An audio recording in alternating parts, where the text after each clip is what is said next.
Welcome to our continuing educational webinar series. I am Catherine Short, Manager of Virtual Education for First Healthcare Compliance.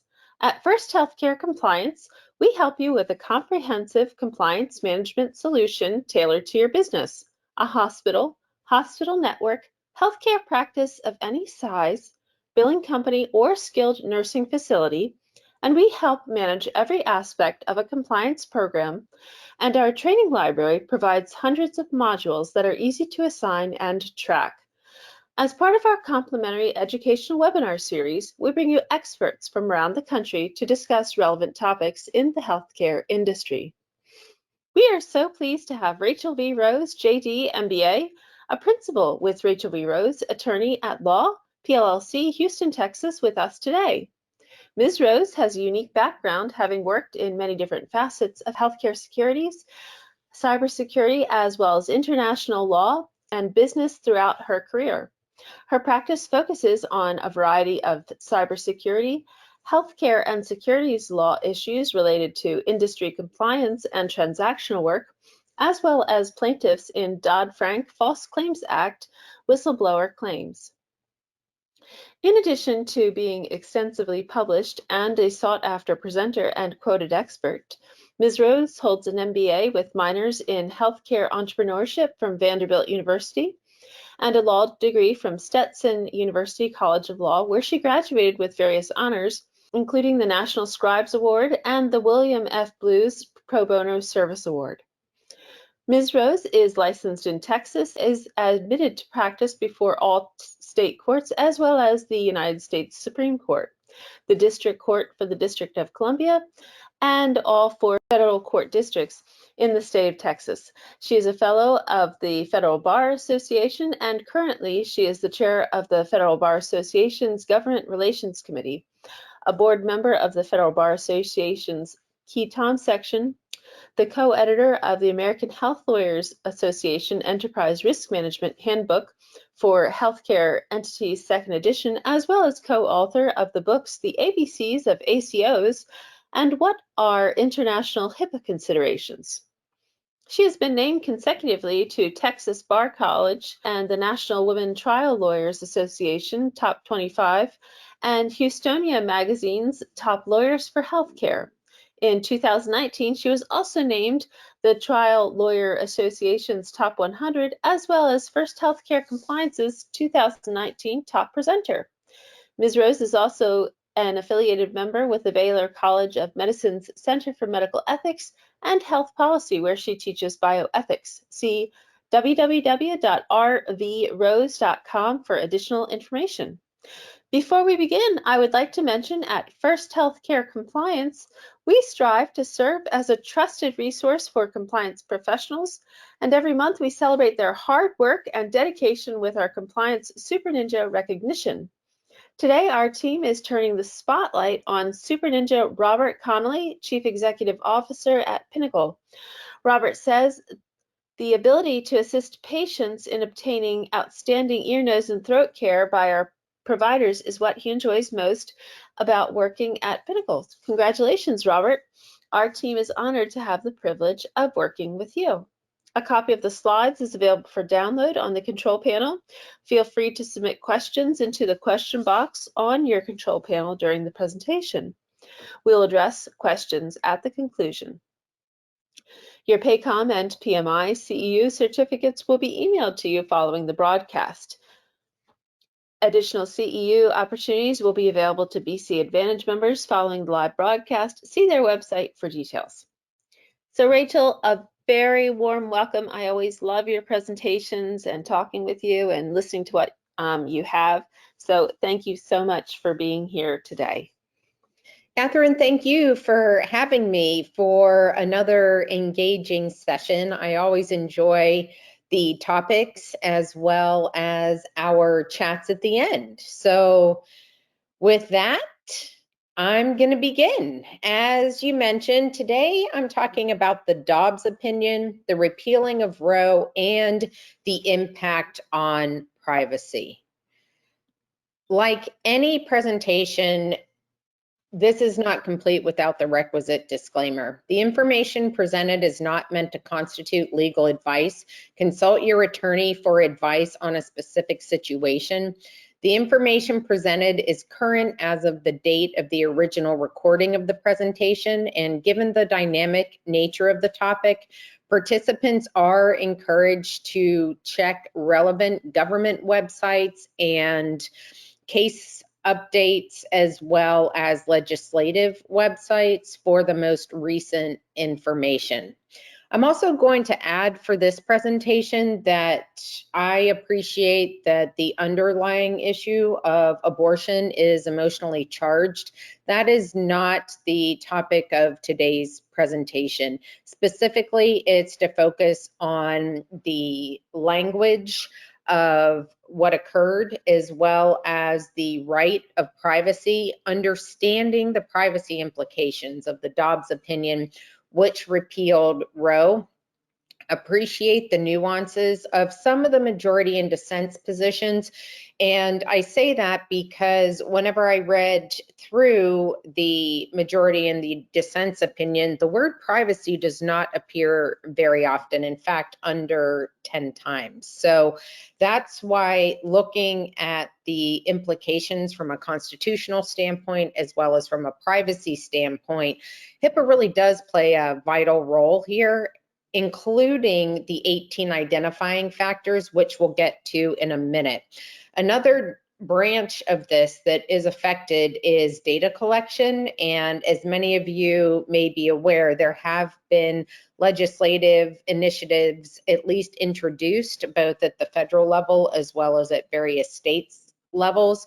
And we know that states such as California and Virginia, among others, do have laws that protect the tracking of an individual's information, whether or not it is a patient.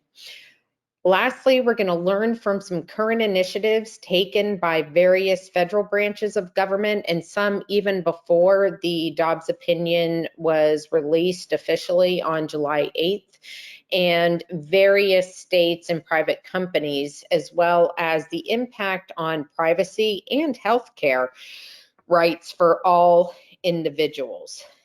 So I wanted to begin with an important headline highlight. And some state bans are hampering patient access to medication.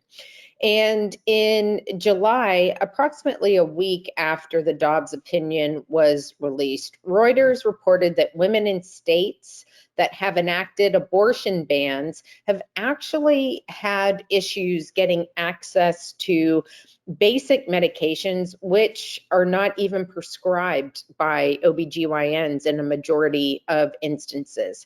I say in a majority of instances because methotrexate, either because of the issues in pharmacies or their physicians have suspended prescribing the drug, actually impacts women with arthritis, and specifically rheumatoid arthritis. Now, once the Affordable Care Act passed, as many of you may be aware, the express language does enable a woman to use her OBGYN as her primary care physician. So in certain circumstances, especially in more rural areas, the primary care, being the GYN, might actually be prescribing this type of medication. And as we'll see later on in relation to the August 3rd executive order that was released by the president, this is really a significant issue. Similar issues have arisen in relation to oral contraceptives. And before I delve into other parts of the conversation and the presentation, I wanted to set forth the background of what we know typically as the pill. Interestingly, between 1950 and 1954, a scientist and a renowned Harvard obstetrician and gynecologist developed a chemical contraceptive and performed the first human clinical trial. Interestingly, Enovid, E-N-O-V-I-D, was approved by the FDA for the treatment of severe menstrual disorders. So there's nothing about contraception or inhibiting contraception which appears as the primary purpose for what the pill was initially approved for. Now, in the 1960s, the FDA approved the first oral birth control pill. So notice a slight differentiation there. The FDA required Serum Pharmaceutical Company to complete field trials for all doses of its oral contraceptive. And Ortho Pharmaceutical introduced the first oral contraceptive in 1963. Although by 1965, the pill became the leading method of preconceptual and reversible contraception in the United States, it's interesting because if you look at package inserts and if you look at how the pill is utilized in medical treatment, it actually preserves a woman's fertility, which goes to the fundamental premise of Title X. So in 1988, the FDA recognized additional potential benefits of oral contraceptives, including decreased incidence of ovarian cancer, endometrial cancer, pelvic inflammatory disease, ovarian cysts, and benign breast disease. In the 20 years since, the FDA recognized additional potential benefits of oral contraceptive. Manufacturers have received FDA approval to use oral contraceptives for the treatment of acne and for the severe condition of premenstrual dysmorphic disorder. They're also used in a variety of other situations, such as endometriosis. So the reason I bring this up is that the pill is used, again, to preserve fertility, which goes to the primary purpose of Title X. If you're interested in reading more about that, I read a law review article that was published by American University in the Modern American, and it is called Cutting Funds for Oral Contraceptives, Violation of Equal Protection Rights, and the Disparate Impact on Women's Healthcare. And that's available if you Google it online. So what is the right of privacy and exactly where is it derived from? Well, we're going to go back in time because if you read Dobbs and the precursor opinions leading up to Dobbs, stemming back actually to the 1800s, there is a couple of places in the Constitution where there is an implied right of privacy, but other times it's more express. And I'm going to delve into that. But first, let's look at some of these cases. Union Pacific Railroad versus Botsford. This stems back to a United States Supreme Court opinion dated May 25th of 1891. And here the court held that an injured woman's right to refuse examination by the railroad company doctor did exist. They expressly stated to compel anyone, and especially a woman, to lay bare the body or to submit it to the touch of a stranger without lawful authority is an indignity. No right is held more sacred or is more carefully guarded by the common law than the right of every individual to the possession and control of his or her own person. Quoting another judge, they added, the right to one person may be said to be the right of complete immunity, to be let alone. So let's step back and translate that. What does that mean? It means whether you're male or female and you are seeking medical attention, that right is yours alone. And I teach bioethics and I've taught it for 9 years, and that is something that is sacrosanct.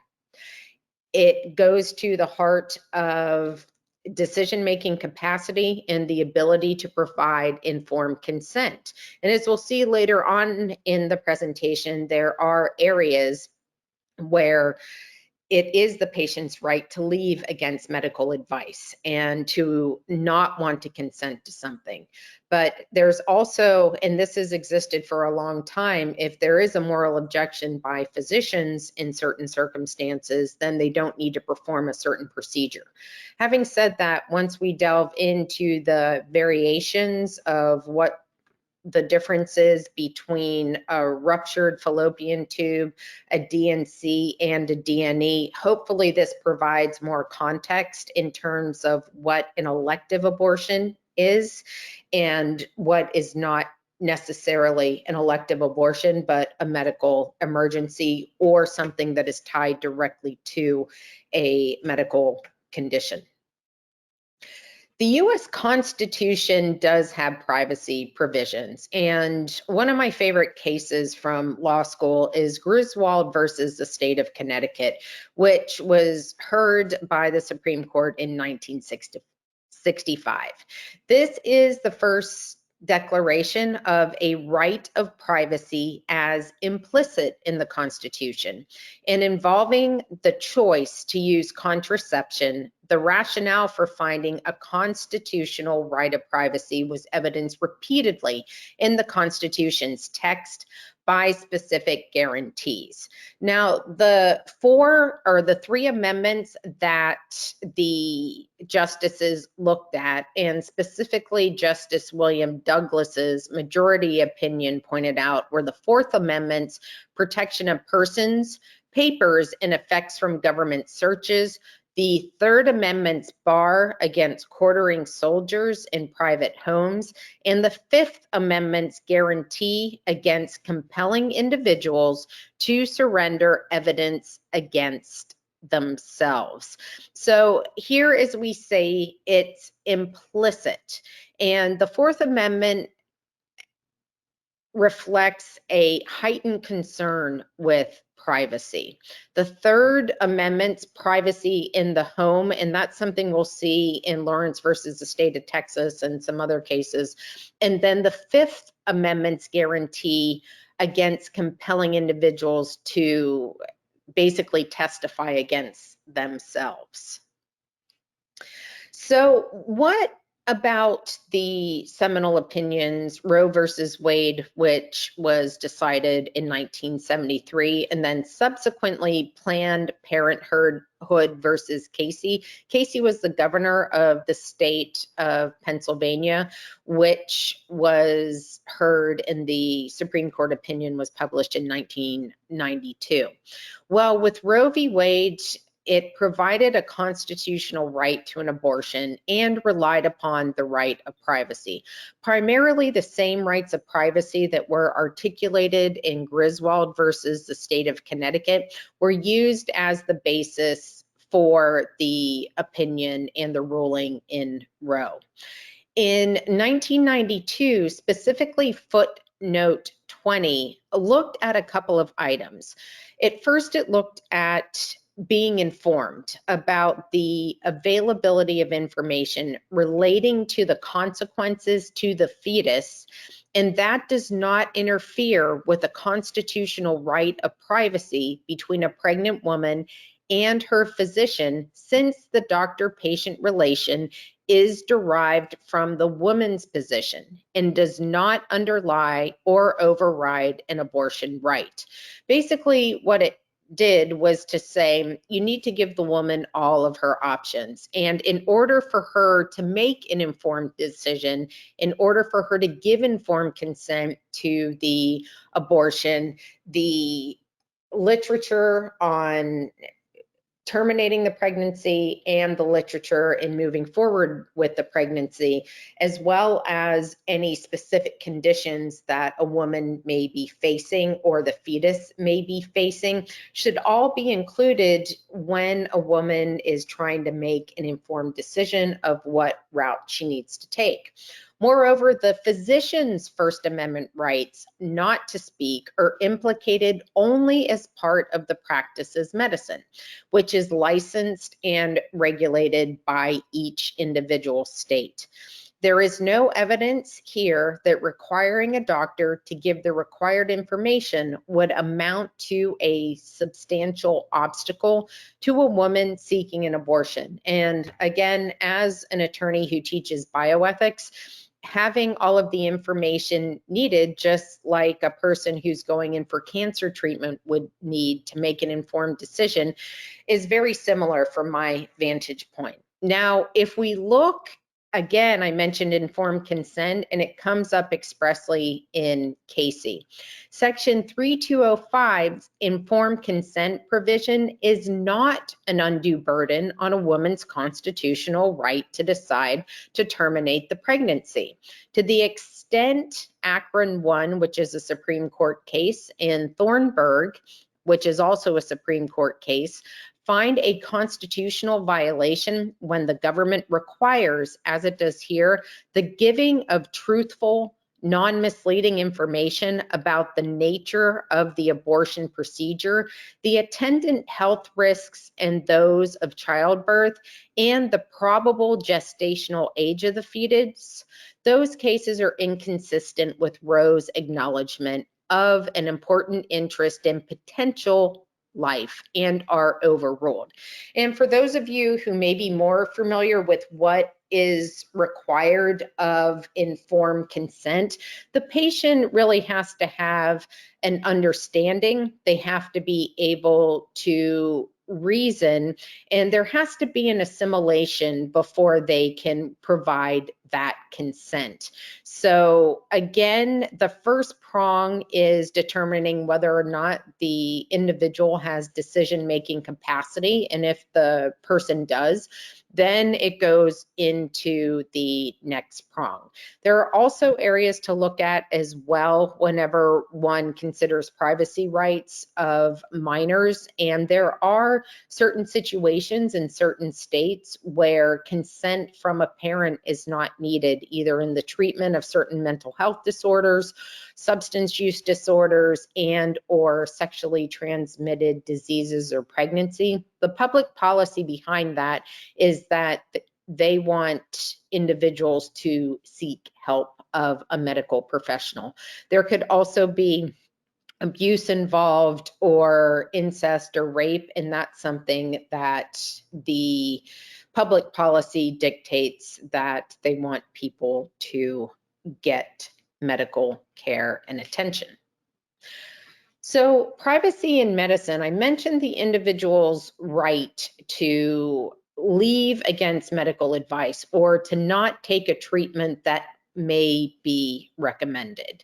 So AMA is the term that is used. It also means American Medical Association. So just a heads up not to confuse those two acronyms. The self-discharge of a patient from the healthcare facility contrary to what his or her physicians perceive to be in the patient's best interests. And there are certain nuances when you're dealing with an individual physician practice versus a healthcare facility like a hospital. Another area that comes up, which is very relevant to the recent executive orders, is EMTALA, which provides hospitals with emergency rooms to stabilize a patient regardless of their ability to pay.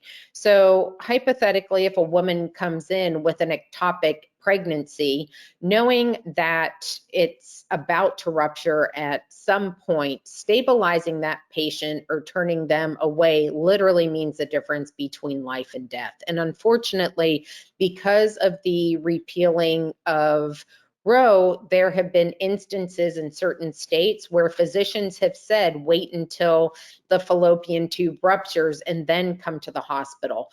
For anyone who is clinically oriented, and just by way of background, I was able to observe the operating room and the labor and delivery suites because I worked in the hospital in college. And sometimes it is seconds. And so to say, go away and then come back when you rupture, the woman could literally lose her life. Next, we have the Health Insurance Portability and Accountability Act of 1996. And by now, everyone should know that HIPAA is going to be celebrating later in August its 26th anniversary. Last year marked the 25th, so now we're on to the 26th. And basically it gives any individual rights over health information, including the right to get a copy of your designated health record set, make sure it is correct, and also request an accounting of who it has been sent to and who has seen it. So by law, your healthcare information can be used and shared for specific reasons, not directly related to your care, like making sure doctors give good care. That would be an internal type of review by medical staff, and that's typically set forth, or it should be, in the medical staff bylaws. Making sure nursing homes are clean and safe, reporting when the flu is in your area or COVID, for example, or reporting as required by state or federal law.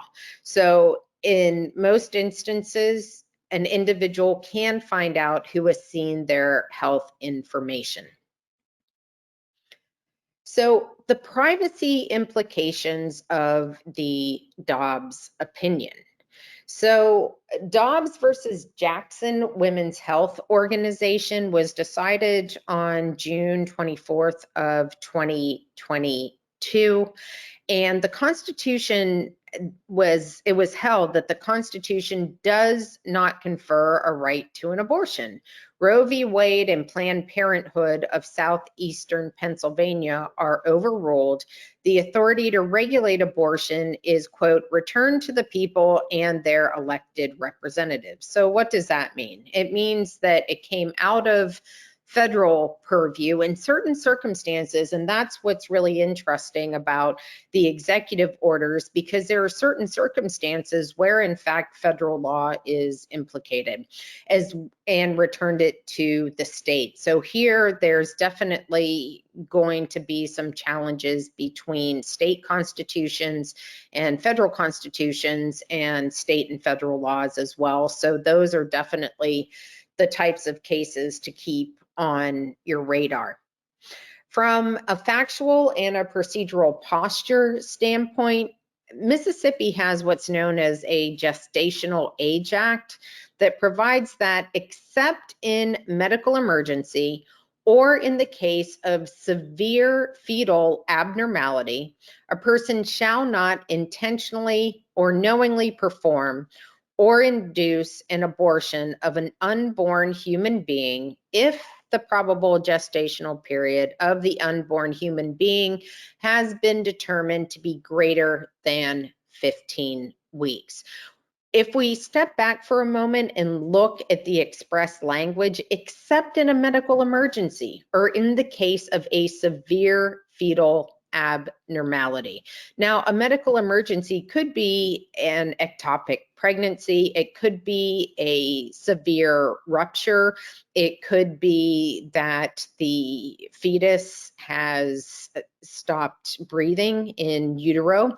There are a lot of different examples where it's more of a D&C issue. And what if the woman has already miscarried? Because as is known, at least 1 in 3 pregnancies that are at least reported and in some form of miscarriage. And that's not anything that may be due to any nefarious taking of drugs or anything like that. It's actually a natural part of the body's process. And again, likening it to Darwinism, if something's the matter, the body naturally aborts or discontinues a pregnancy. It happens with animals just as well as human beings.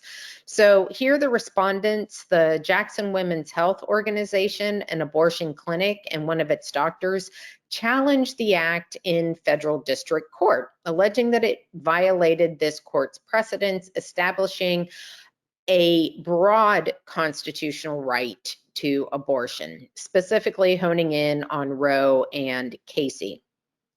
The district court granted summary judgment in favor of the Jackson Women's Health Organization and permanently enjoined enforcement of the act, reasoning that Mississippi's 15-week restriction on abortion violates the court cases forbidding states to ban abortion pre-viability.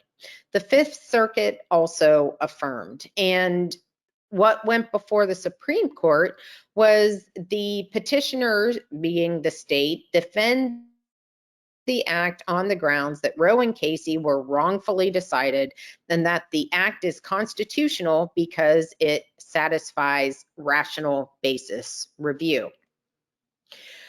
So I mentioned that the term privacy does not expressly show up a lot in either the majority of or the dissent, and that is exactly right.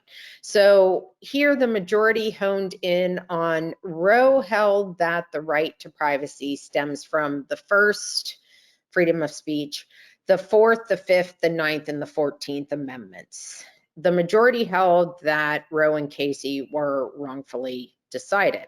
The dissent, on the other hand, said there are specific guarantees in the Bill of Rights that create what is known as the zone of privacy. And if you think back a couple of slides, that's more of the Fourth, the Fifth, and the 14th Amendment provisions that I mentioned, which actually stem back farther than Griswold and Roe.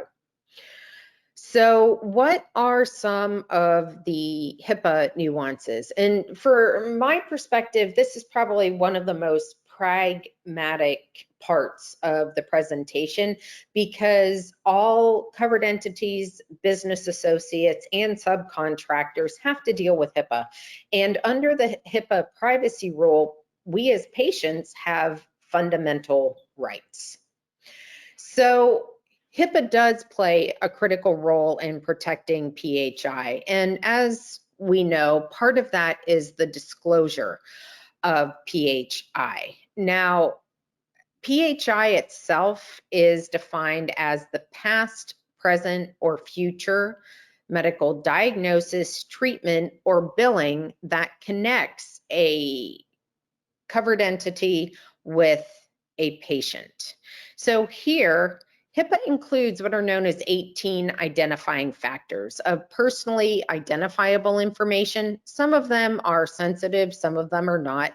Non-sensitive are typically one's address, maybe phone number, name, things of that nature. But when you start getting into date of birth, social security number, type of insurance, the provider or the insurance company, and the relevant dates of service, etc., that connect the patient to, again, that past, present, or future diagnosis, treatment, or billing for that diagnosis or treatment, that's when you start getting into PHI. So here, in order to get out of the potential umbrella of liability under HIPAA, the information needs to be identified in order to protect a patient's fundamental relationship with his or her health information.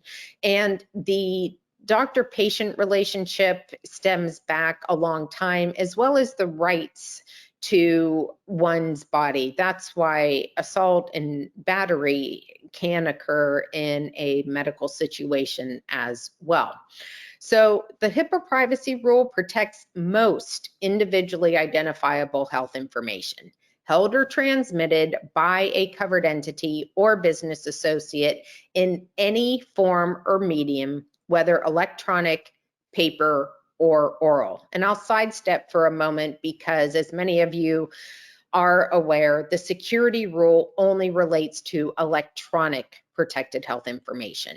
The privacy rule calls this information PHI. Protected health information is information, including demographic information, which relates to the individual's past, present, or future physical or mental health or overall condition. Another sidestep is for those of you who deal with behavioral health, it's also important to read 42 CFR Part 2, which is SAMHSA, which actually was implemented in the 1970s, mid-1970s, in response to the 60s drug culture, again, to encourage patients and individuals to seek treatment for mental health and substance use disorder. So there are even more heightened requirements with that. The provision of health care to the individual, or again, the past, present, or future payment, etc., for that individual. An example would be a medical record, a laboratory report, or a hospital bill, because each document would contain a patient's name and or other identifying information associated with health data content. Now, what's important to note, as I mentioned, is in order to really stay out of the HIPAA umbrella of liability, one should always consider de-identification. And this occurs in a variety of settings. It occurs with clinical trials, for example. That's actually typically a prerequisite, the de-identification of information, especially when the clinical trial is going on. But there are two main considerations. First, that the relationship with health information is fundamental. And secondly, under CFR section 164.512, other requirements relating to uses and disclosures of protected health information. And there are two ways to de-identify the PHI. The first is by expert determination. And the way to do that is to apply statistical or scientific principles, a very small risk that anticipated recipient could identify the individual. And second, removal of the 18 types of identifiers and no actual knowledge that the residual information can identify the individual. The litmus test that I use for my own clients when I do HIPAA risk analyses is to ask a very basic question. If I dropped something on the floor, or if I had my computer screen up without a privacy shield, which I don't recommend, if someone were walking past and picked up that paper or looked over my shoulder, could they make a certain connection?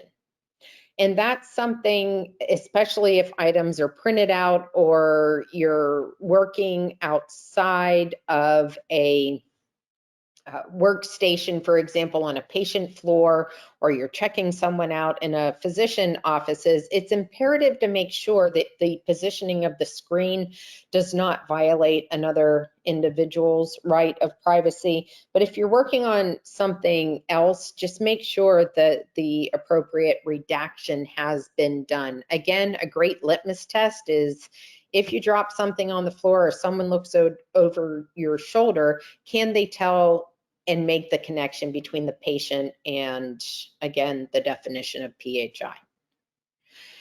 So HIPAA has what is known as the law enforcement exception, and there are actually different portions of the law enforcement exception. And 45 CFR section 164.512E and F are commonly referred to as the law enforcement exceptions because these provisions are specific to judicial and administrative proceedings and other law enforcement purposes.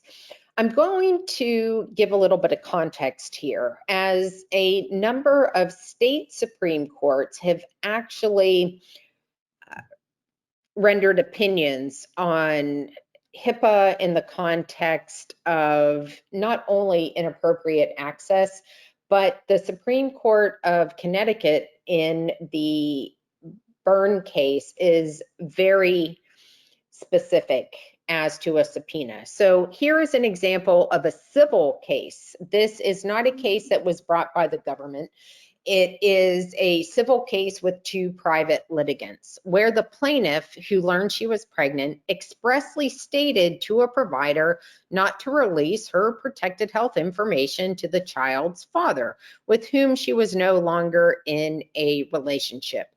All of us who have been to the doctor know that that HIPAA authorization form that we agree to and sign off on gives us the ability to say, I don't want these individuals to have access to my protected health information. Or in the case of an unborn child in particular, the access about the fetus's information or certain status as well. So here, when served with a subpoena from the child's father's attorney, and instead of checking the patient's HIPAA consent form, the medical practice simply released her medical records. And as the Connecticut Supreme Court stated, from our review of the record in the present case, it appears that the defendant did not even comply with the face of the subpoena, which required the custodian of records for the defendant to appear in person before the attorney who issued the subpoena. Instead, the defendant mailed a copy of the plaintiff's medical records directly to the court. Now, for those of us who are lawyers or we read a lot of contracts, we're all familiar with the term the four corners of the document. And what that means is that the courts look to the express text that is in the document before going potentially to other interpretive methods, such as course of dealing between the parties and industry and custom. So it is absolutely imperative under the HIPAA law enforcement exceptions to make sure that the four corners of the subpoena or other discovery request, including a warrant, are absolutely read, and I would recommend contacting outside counsel before responding. Otherwise, there could be a lot of different issues that arise, and especially now with more likely interstate treatment and interstate commerce. Interstate takes it into the realm of federal law. And if you go back to the 1960s and go to the Heart of Atlanta motel case and other cases in that line from the Supreme Court, interstate commerce puts things into the federal jurisdiction. So again, very important. Although it was a civil case, the costs to both the Ms. Byrne losing trust in the healthcare system and the practice in the form of a lawsuit. Had the practice contacted the patient, which is required under one of the law enforcement provisions, an objection could have been raised. So again, this is something to be very conscious of.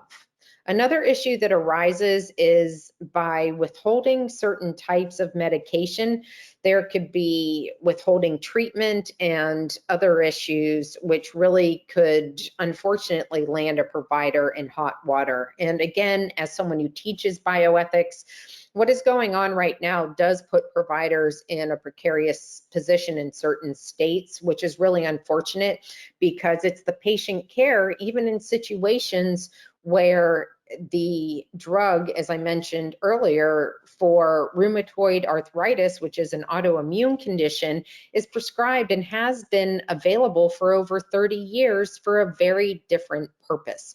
And that's not a choice that a provider should have dictated to them, basically having the government practice medicine, or the patient should have to be stressed about as well.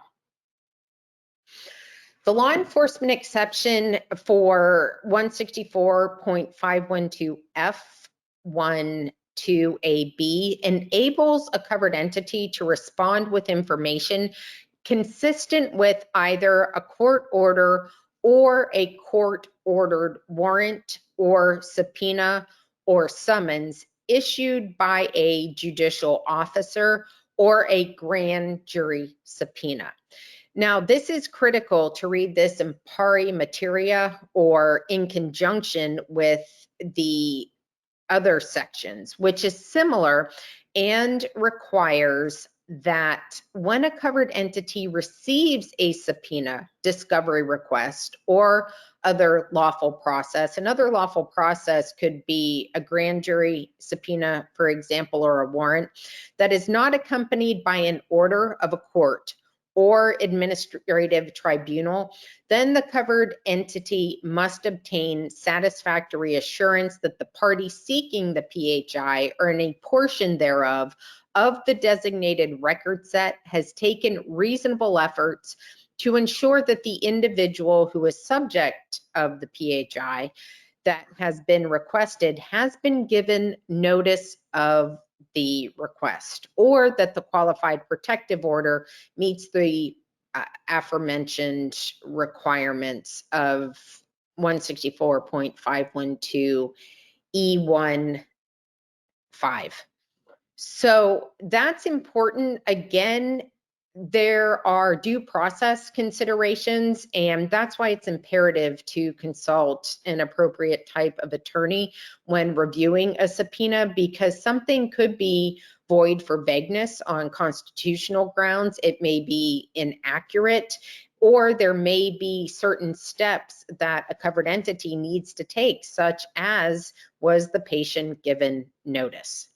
So 164.512 E15A prohibits the parties from using or disclosing PHI for any purpose other than the litigation or proceeding for which such information was requested. So again, whether the request is coming from a local district attorney, a state attorney general, or the federal Department of Justice, or an administrative agency such as HHS Office for Civil Rights or HHS Office of the Inspector General, all of those items need to be considered. Otherwise, just as happened in the Brine case, there could be tangential lawsuits as well.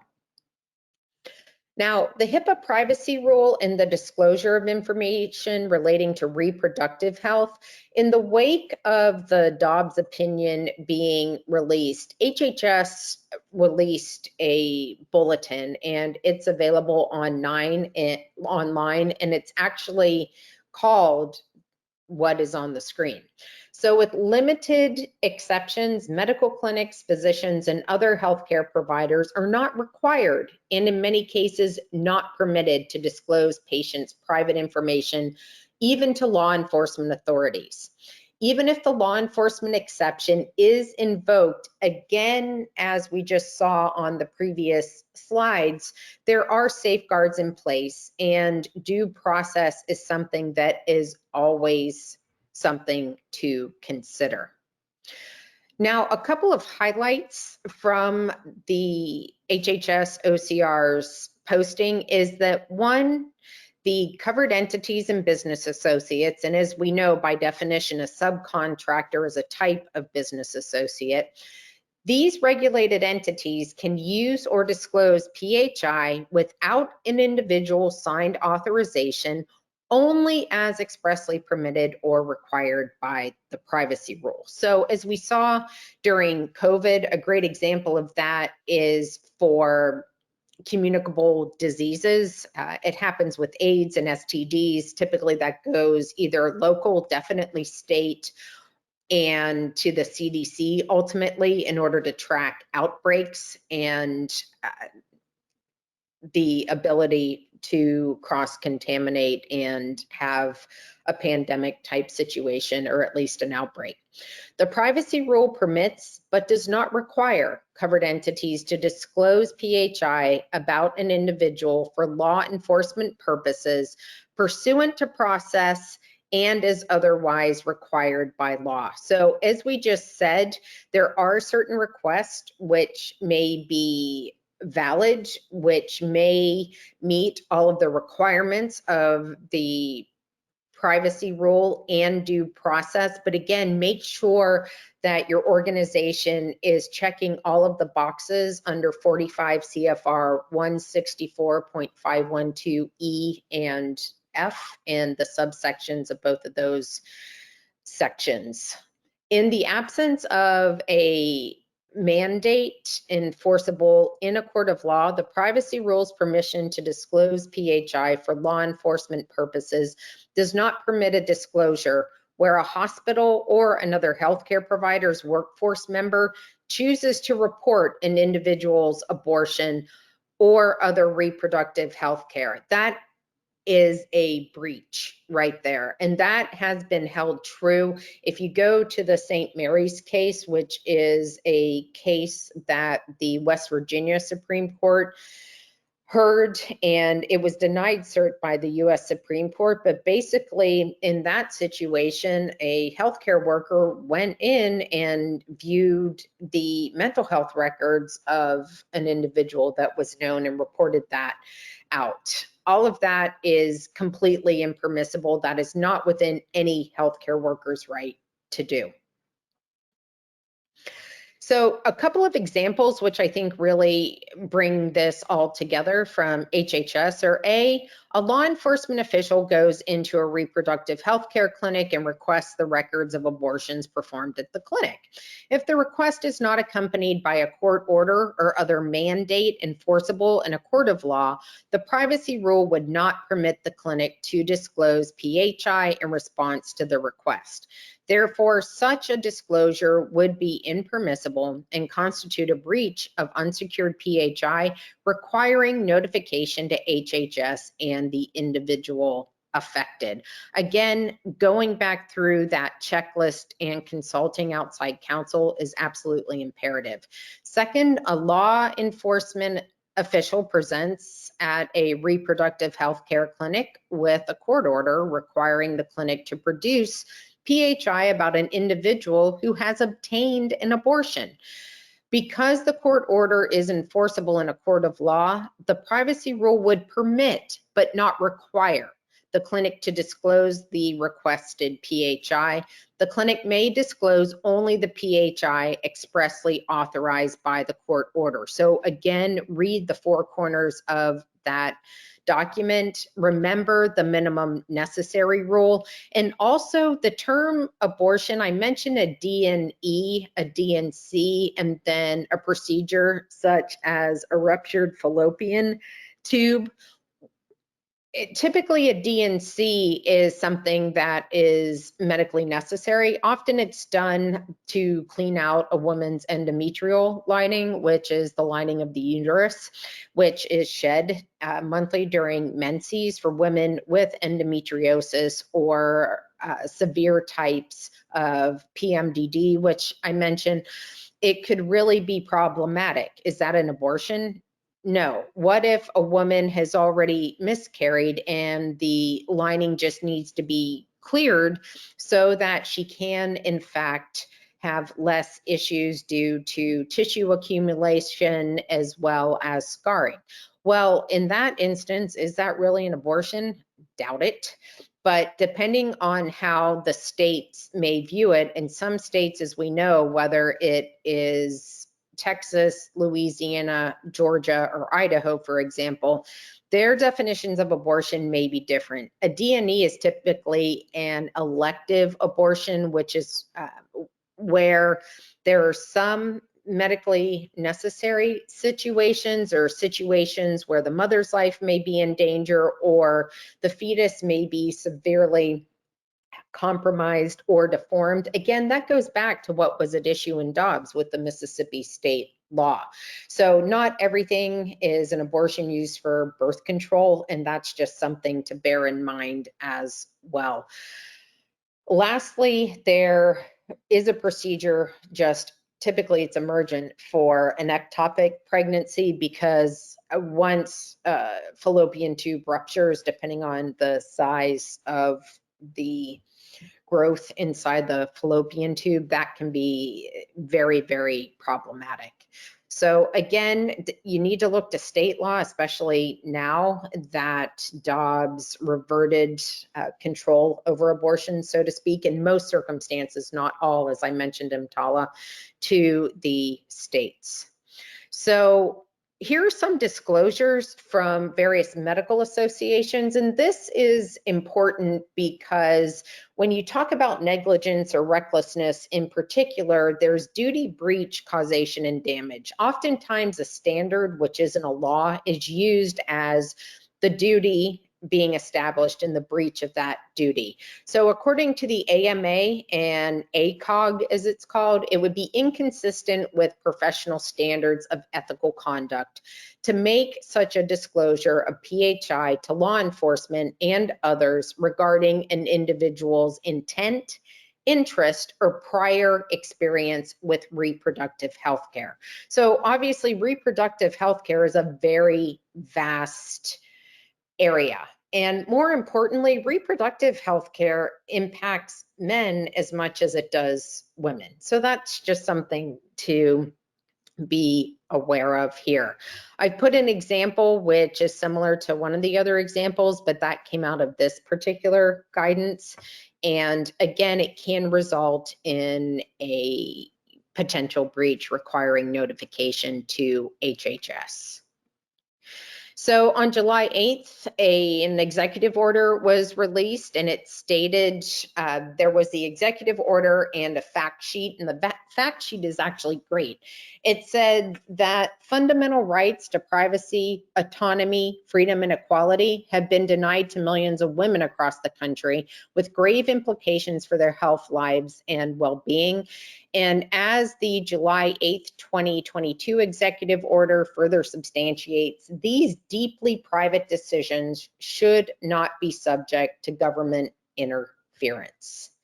Some key aspects of this executive order are the one area that is germane to the fundamental right of privacy is addressed in Section 4 of the July 8th executive order, specifically protecting privacy, safety, and security, and to address potential heightened safety and security risks related to the provision of reproductive health care services, the Attorney General and the Department of Homeland Security shall consider actions as appropriate and consistent with applicable law to ensure the safety of patients, providers, and third parties, and to protect the security of clinics, including mobile clinics, pharmacies, and other entities providing, dispensing, or delivering reproductive or related healthcare services. To address the potential threat to patient privacy caused by the transfer and sale of sensitive health-related data and by digital surveillance related to reproductive healthcare services, again, to protect reproductive healthcare services of all people from fraudulent schemes and deceptive practices. The Federal Trade Commission was encouraged to consider actions. HHS was to also consider actions, and I've already identified what HHS released. And then HHS, in consultation with the Attorney General, should consider actions to educate consumers. The Attorney General did file suit against the state of Idaho recently on the abortion issue, so that's something to watch. Now, as recently as August 3rd of 2022, another executive order was released. And here, the White House really honed in on clarification of the obligation of hospitals and providers under EMTALA to provide patients presenting at an emergency department with an emergency medical condition stabilizing care, including an abortion, if that care is necessary to stabilize their emergency medical condition, and issuing guidance to the nation's retail pharmacies on their obligations under federal civil rights laws. So now, anytime you see federal civil rights, that's when you start getting into constitutional issues and equal protection issues as well of certain protected classes. Gender is absolutely a protected class. So it also focuses on other healthcare services, including those for women who are actively experiencing miscarriages. There have been numerous reports of women denied health and life-saving emergency care. In Texas, for example, I mentioned the ectopic pregnancy, where a physician told a woman to come back when the fallopian tube was actually rupturing. That was in fact reported to the state medical board, and that's something that is being investigated. The other thing I mentioned from the outset was that certain drugs are in fact being denied. How this is not an equal protection issue is something I think we'll see more of, and it relates to that law review article that I wrote actually over a decade ago related to oral contraceptives. But here, women of reproductive age being denied prescription medication at pharmacies, including medication that is used to treat stomach ulcers, lupus, arthritis, and cancer, due to concerns that these medications, some of which can be used in medication abortions, could be used to terminate a pregnancy.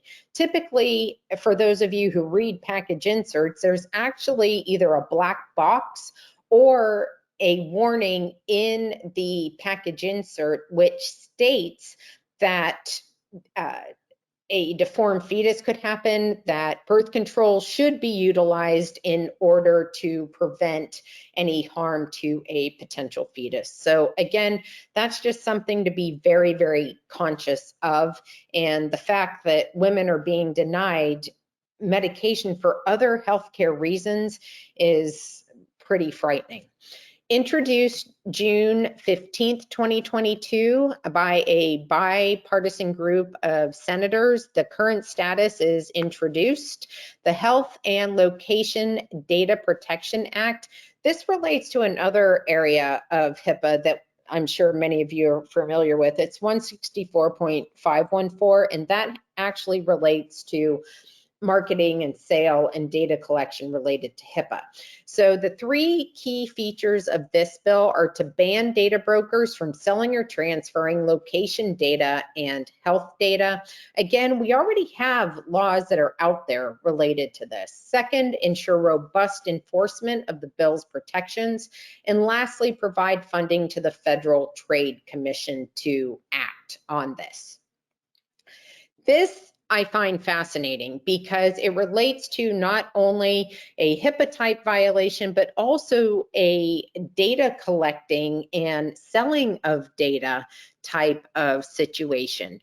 So in June of 2021, the Federal Trade Commission actually finalized an order with Flow Health, which is a fertility tracking app that shared sensitive health data with Facebook, Google, and others. So the Federal Trade Commission finalized a settlement that will require Flow Health Inc.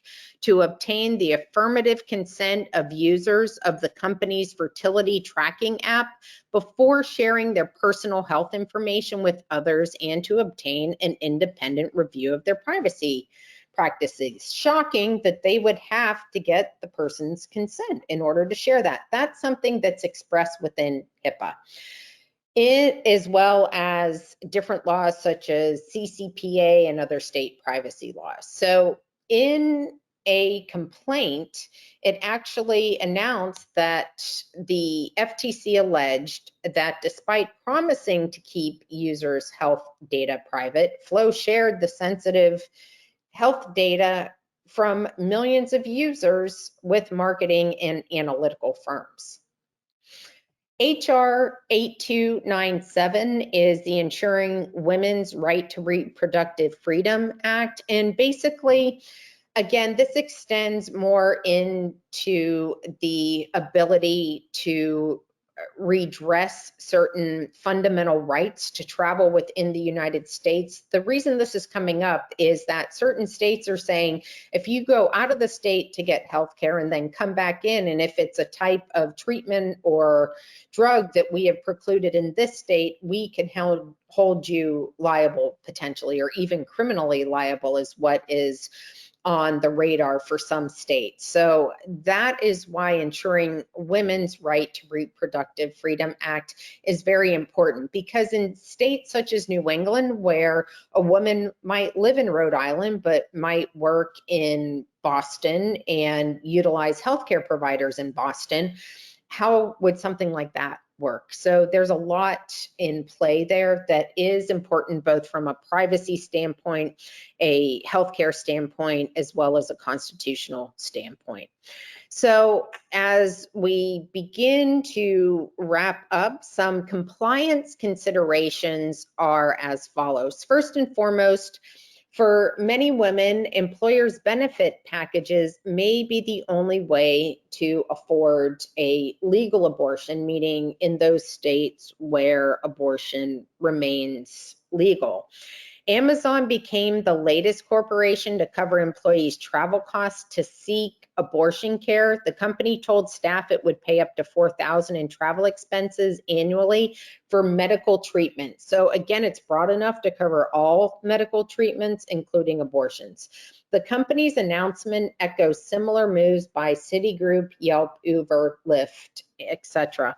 And what's important to note is when you read the oral contraceptive article that I wrote, under Title 10, the actual abortion was never covered. And so that, I think, is very important to note as well. Some takeaways are privacy implications extend far beyond reproductive health. So does access to care.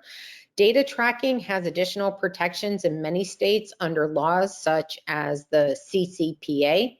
Adhering to HIPAA is still required, and covered entities should ensure that they are complying with legitimate law enforcement requests, which meet due process requirements, and healthcare for men as well as for women, including different family planning, or there might be genetic considerations. It covers a whole vast array of items, as well as the potential death of a woman, especially if there is an existing family unit. There are a lot of things that need to be considered.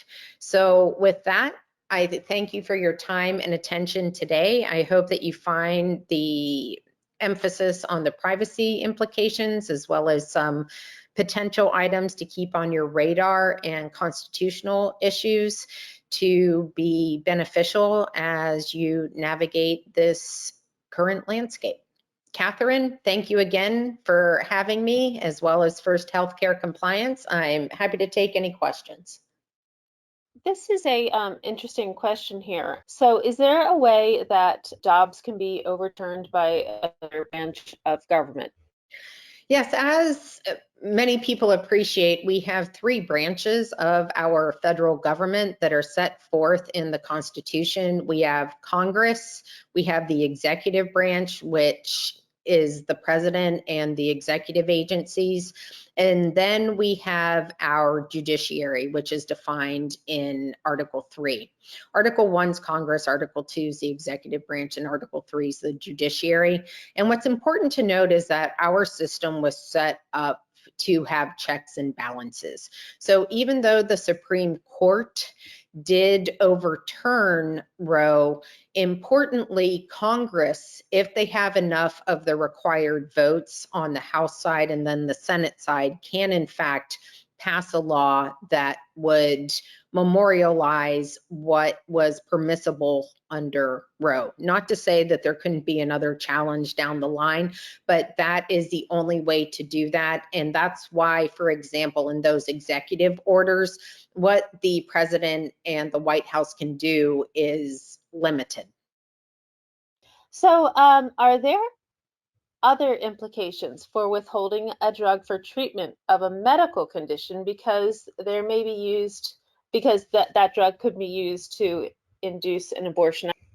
Right. So as we know, the fundamental purpose between the physician and patient relationship is that fiduciary duty of the physician or the provider to render the appropriate care to the individual. And in this instance, you can have downstream implications. For example, if someone's not treated for lupus or rheumatoid arthritis or cancer, that can result in A, more expensive utilization of the healthcare system, B, wrongful death cases, because if there was something so simple, for example, for rheumatoid arthritis, that could have been prescribed and has been utilized in treating a condition for several years, especially if a person has been diagnosed and it's